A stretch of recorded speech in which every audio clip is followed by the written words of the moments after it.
Audi, BMW, Bosch, Siemens, German engineering is highly revered around the world, and it's no different in the bike world.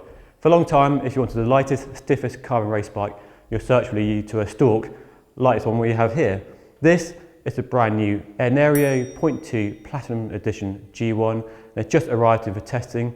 It looks like a superbike. Has it got superbike potential? Let's take a closer look.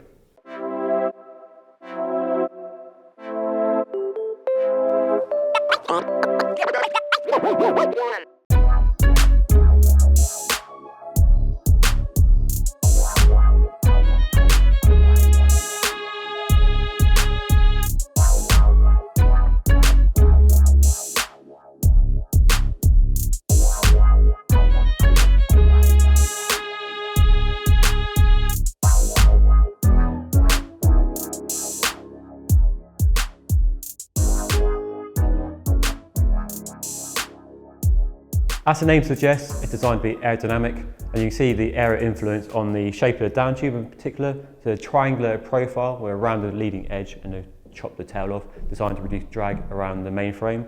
They've also integrated the seat clamp into the top tube just to clean up the area around there, all designed to reduce drag and make a faster bike.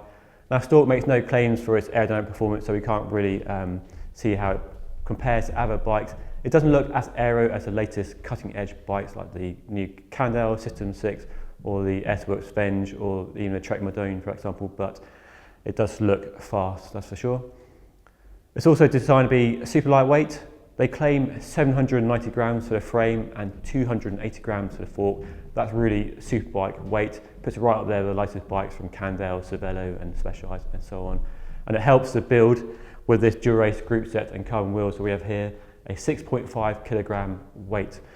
So with a power meter and a few other gubbins, you could easily keep the bike under that 6.8 UCI weight limit without any worries at all.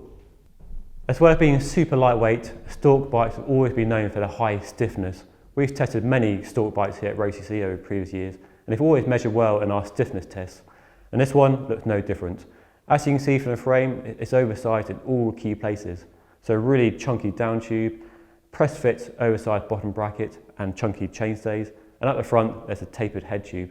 These features all combine to produce a frame that's really stiff. So when you put the power down on a sprint or climbing out a saddle on a climb, it can deliver maximum power transfer. It's not going to flex at all, and that's what you want in a race bike.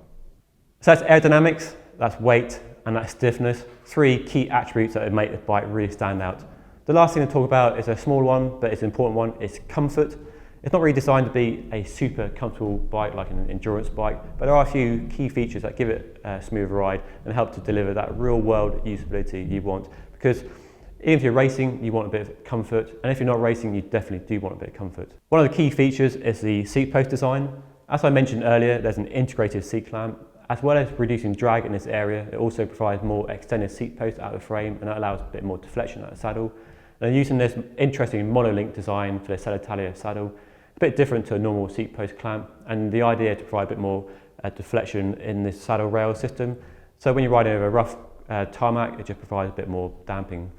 And at the front, we've got the optional €300 handlebar. It's a one-piece handlebar and stem, designed to be stiff when you're riding out of saddle and sprinting, but provide a bit of damping when you're riding over rough ground. So those two features, along with the careful shaping of the seat stays in the frame and the skinny fork, should help give the bike a bit of smoothness and prevent it from battering you to pieces on a rough road. If you've watched this far, you're probably wondering how much it costs. Well, this build here costs €9,000. That's with a Dura-Race Di2 group set, DT carbon Swiss wheels and an optional carbon fibre handlebar and stem. You can, if you want a more modest build, go to Ultegra and a few other different component changes and get down to about €5,500. It's a bit more affordable, but still expensive. They do produce a different version of the frame using a different carbon fibre layout, which brings the price down a bit further. If you're feeling really flush, last year they produced a limited edition bike of this, costing about €15,000, but it weighed just 5.5 kilos. So it shows the potential, the scope for this bike for going really lightweight, if you are prepared to throw a lot of cash at it. For that €9,000, as I mentioned, you're getting a full Dura-Race Di2 group set. Nothing to say about it really, but one of the best group sets on the market. You can get a SRAM E-Tap if you prefer the wireless approach, but it's a really good choice for racing and recreational riding. A really nice set of DT Swiss wheels. We've been really impressed with DT Swiss over the last few years. Really putting a lot of development into a really nice range of wheels, and these look really good. Nice wide profile, shy depth, good combination of low weight for climbing and a bit of aerodynamic for racing. And they're fitted with nice Schwalbe 1 tyres, really good quality tyre these, and the sorts you expect on a bike like this. Helping to bump up the price on our bike is this €300 one-piece handlebar and stem. Now, one-piece handlebar and stem is becoming really popular. We're seeing a lot of them on the latest aerodynamic bikes, and that's because the frontal surface area, the air hitting the front of the bike, is really important to reducing drag on the whole bike, and a one-piece handlebar like this helps massively. There's their own design, and it looks really smart, but it's a shame they haven't internally routed the cables and the wires, because that'd be a bit cleaner, just to stop that just banging around there. But it's nice looking design. You've got aero-shaped space as well for adjusting the stack height and ergo-shaped drop, so a nice looking bar. But you can spec it with a different setup if you want. And as I mentioned earlier, it's got its own carbon fibre seat post with a monolink saddle clamp system and a Celitalia saddle. To find out if this new Storck has got Superbike performance, we're going to hand it over to one of our top testers, and you'll be able to see that full review on the road.cc website in a few weeks' time. So make sure you stay tuned to the website daily so you don't miss a review of this bike if you're interested in this review. If you've got any comments on this bike, do let us know below. We'd love to hear your feedback and your thoughts on this bike, and what you think of the price and the design of the bike.